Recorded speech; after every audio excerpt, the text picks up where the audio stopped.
Semangat pagi anak-anak, bertemu lagi dalam pelajaran IPS, masih di bab 1 tentang manusia, tempat dan lingkungan. Kali ini kita akan membahas tema keadaan alam Indonesia. Sebelum kita lanjutkan pertemuan kita akan melihat tujuan pertemuan kita. Tujuannya adalah peserta didik dapat mengidentifikasikan kondisi geologis bentuk muka bumi di Indonesia dengan baik dan benar. Mari kita lihat sebelumnya tentang bagian pembelajaran kita hari ini. Kondisi alam Indonesia itu dibagi menjadi kondisi fisik wilayah dan keadaan flora dan fauna. Tetapi pada pertemuan kali ini kita akan lebih membahas lebih banyak tentang kondisi fisik wilayah, tentang subtema kondisi geologi dan bentuk muka bumi. Mari sebelum kita lanjutkan kita mengingat pelajaran kemarin terlebih dahulu tentang lempeng bumi. Apa yang kalian ingat dengan lempeng bumi? Ya benar, tentang letak Indonesia yang secara geologis berada di antara 3 lempeng. Ini yang mengingatkan kita tentang 3 lempeng bumi. Kemudian, coba sebutkan nama lempeng tersebut. Tentu kalian masih ingat, Bapak yakin itu. Ya betul, yang pertama yaitu adalah ada lempeng Eurasia, kemudian yang kedua ada lempeng Pasifik, yang ketiga ada lempeng Indo-Australia. Mari kita lihat gambar berikut ini. Nah, di gambar ini terlihat jelas bahwa ada beberapa macam lempeng selain ketiga lempeng yang sudah kita ketahui. Tadi ada lempeng Eurasia, ini Eurasia di sini ya, ada lempeng Pasifik, dan ada lempeng Indo-Australia, sudah 3. Kemudian ada yang keempat, ada lempeng Antartika. Kemudian yang kelima ada lempeng Amerika Selatan. Yang keenam ada lempeng Amerika Utara. Dan yang ketujuh ada lempeng Afrika. Jadi di dunia ada 7 lempeng. Ada 7 lempeng bumi. Mari kita lihat terlebih dahulu tentang lempeng bumi. Lempeng bumi adalah kerak bumi yang mengalami konveksi atau mengalami pergerakan pada arah tertentu di lapisan bumi yang terbawah. Kalau kita lihat pada gambar ini ada tanda panah biru. Tanda panah biru ini menunjukkan arah pergerakan lempeng bumi tersebut. Jadi pergeserannya atau pergerakannya itu arahnya seperti yang ditunjukkan dalam panah ini. Maka akan ada terjadi pertumburan atau tabrakan antar lempeng karena pergerakan tersebut. Mari kita lanjutkan tentang pergerakan lempeng bumi. Pergerakan lempeng bumi yang ada di Indonesia antara lain adalah lempeng Indo-Australia. Bergerak di wilayah pantai Sumatera, Jawa, dan Nusa Tenggara, sampai di Nusa Tenggara. Kemudian, ketika lempeng Indo-Australia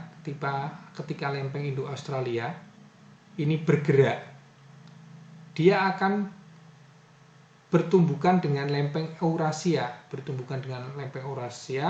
dan menyebabkan timbulnya wilayah gunung berapi di wilayah Sumatera, Jawa, dan Nusa Tenggara. Berikutnya, pergerakan lempeng bumi yang ada di Indonesia yang berikutnya yaitu lempeng Pasifik. Nah, bergerak dari timur Indonesia ketika bertumbukan dengan lempeng Eurasia, dan bertumbukan dengan lempeng Indo-Australia akan menyebabkan munculnya gunung berapi di wilayah Papua di sini, dan Maluku. Kemudian yang berikutnya, dampak Indonesia berada pada pertemuan 3 lempeng adalah yang pertama, hampir seluruh kepulauan di Indonesia memiliki potensi gempa, kecuali Pulau Kalimantan yang relatif aman. Kita juga mengetahui 2 macam gempa, yaitu gempa tektonik dan gempa vulkanik. Gempa tektonik adalah gempa karena pergerakan lempeng tektonik. Kemudian yang kedua, gempa vulkanik adalah gempa yang terjadi karena adanya aktivitas kegunung apian. Jadi ini dua gempa yang terjadi di Indonesia. Kemudian gempa juga dapat menimbulkan bencana lain, yaitu tsunami. Seperti yang terjadi di Aceh, itu ada pergeseran dua lempeng, kemudian mengakibatkan tsunami. Karena goncangan gempa bumi mengakibatkan gerakan tanah di dasar laut sehingga menimbulkan gelombang. Ketika sampai di pantai, gelombang tersebut semakin besar dan menimbulkan bencana tsunami. Kemudian yang kedua, munculnya wilayah-wilayah yang memiliki gunung berapi. Itu dampak Indonesia berada pada pertemuan tiga lempeng. Yang berikutnya, apa yang kalian ingat tentang sirkum? Ini di pertemuan sebelumnya sudah kita bahas. Ya, ayo siapa yang tahu tentang sirkum? Ya, benar. Letak Indonesia yang secara geologis juga berada di antara dua sirkum. Ayo, sirkum apa saja? Bapak harap kalian masih ingat. Ya, benar. Yang pertama adalah sirkum Mediterania, yang kedua adalah sirkum Pasifik. Mari kita lihat perbandingan gambar jalur sirkum dan deretan pegunungan berapi. Sirkum sendiri adalah jalur deretan pegunungan. Nah, kita akan lihat. Di sini ada sirkum Mediterania dan sirkum Pasifik. Kalau kita lihat gambarnya ini gunung berapi, ini juga di Mediterania, ini sirkum Pasifik, ini juga gunung berapi. Kita lihat. Yang pertama, sirkum Mediterania bermula dari Laut Mediterania, kemudian sampai Laut Banda di Indonesia. Kemudian sirkum Mediterania terbagi jalur busur dalam dan jalur busur luar. Busur dalam bersifat vulkanis, terdapat banyak gunung berapi, antara lain Gunung Kerinci. Berarti di daerah Sumatera ya, ada Gunung Kerinci, Lauser, dan Krakatau. Kemudian busur luar tidak bersifat vulkanis, membentang dari pantai barat Sumatera, itu ada Pulau Simeluwe, Pulau Nias, kemudian ada Mentawai, Enggano, Pulau Jawa, Nusa Tenggara, dan Maluku. Ini sirkum Mediterania. Yang kedua, yaitu sirkum Pasifik, merupakan lipatan muda yang terbentuk pada zaman tersier. Sirkum ini mulai dari pegunungan Andes di Amerika Selatan, kemudian Kepulauan Jepang, kemudian Taiwan, masuk ke Filipina, Sulawesi, kemudian ke arah Papua, Selandia Baru, dan Samudra Pasifik. Itu sirkum Pasifik. Kemudian dampak Indonesia berada pada deretan pegunungan berapi, yaitu letusan gunung berapi menjadikan tanah memiliki unsur hara yang tinggi. Hal ini menyebabkan di wilayah Indonesia memiliki tingkat kesuburan yang tinggi. Kita bisa mengambil contoh seperti di Gunung Sinabung yang ada di Sumatera. Di situ, meskipun letusan Gunung Sinabung itu terjadi, tetapi memberikan dampak positif bagi warga di sekitarnya, yaitu tanah di sekitar Gunung Sinabung itu memiliki tingkat kesuburan yang tinggi, cocok untuk menanam sayur dan berbagai macam jenis tanaman. Itu yang dampaknya. Kemudian kita akan melihat tentang paparan. Apakah kalian tahu tentang paparan? Ada yang tahu? Ya, paparan adalah wilayah laut dangkal yang menghubungkan wilayah daratan besar, sering disebut dengan dangkalan. Gambarnya seperti ini anak-anak. Jadi ada dangkalan Sunda, ini yang warna coklat yang besar, ini adalah dangkalan Sunda. Dan ada dangkalan Sahul, dangkalan Sahul atau paparan Sahul, paparan Sunda, paparan Sahul. Kemudian ada paparan transisi atau paparan peralihan yang berada di tengah antara paparan Sunda dan paparan Sahul. dari pembahasan kita di depan tadi kita bisa menyimpulkan bahwa keadaan fisik Indonesia secara geologi itu dibagi menjadi 3. Yang pertama, wilayah Indonesia adalah pertemuan antara 3 lempeng. Ada lempeng Eurasia, lempeng Indo-Australia, dan lempeng Pasifik. Yang kedua, wilayah Indonesia merupakan pertemuan 2 deretan pegunungan lipatan muda, yakni rangkaian Sirkum Pasifik dan rangkaian Sirkum Mediterania. Kemudian yang ketiga, wilayah Indonesia merupakan pertemuan 2 paparan, yaitu paparan Sunda dan Sahul, serta ada daerah zona transisi atau peralihan yang terletak di antara keduanya. Bentuk muka bumi itu terdiri dari relief daratan dan relief dasar laut. Kita akan melihat relief daratan itu ada macam-macam. Ini Bapak sampaikan, Bapak tulis. Dari dataran tinggi, dataran rendah, gunung, pegunungan, bukit, lembah, ngarai, peneplain, dan pantai. Nah, gambarnya seperti ini. Gambarnya tidak semua yang ada definisinya di sini terdapat pada gambar. Ini sebagai ilustrasi saja. Ada gunung, ada lembah, dataran tinggi, dataran rendah, perbukitan, ada sungai, ada danau, ya, macam-macam. Nanti pengertiannya sebagian saja Bapak berikan, nanti kalian bisa cari di tempat lain. Kita lihat relief daratan, yaitu dataran rendah yang pertama. Dataran rendah yaitu dataran yang memiliki ketinggian kurang dari 200 meter di atas permukaan laut.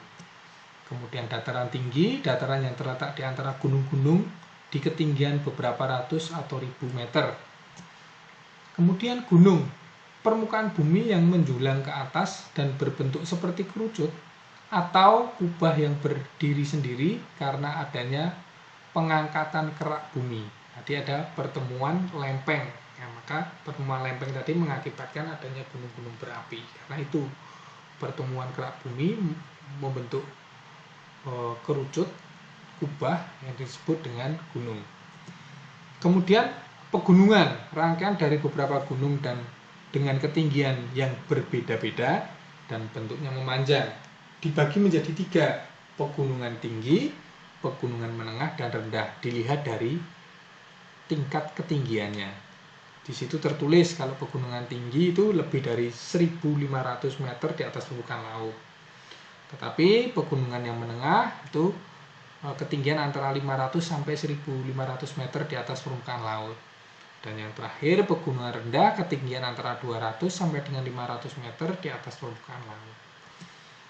Berikutnya, yaitu bukit, jenis pegunungan yang tingginya antara 200 sampai dengan 300 meter di atas permukaan laut.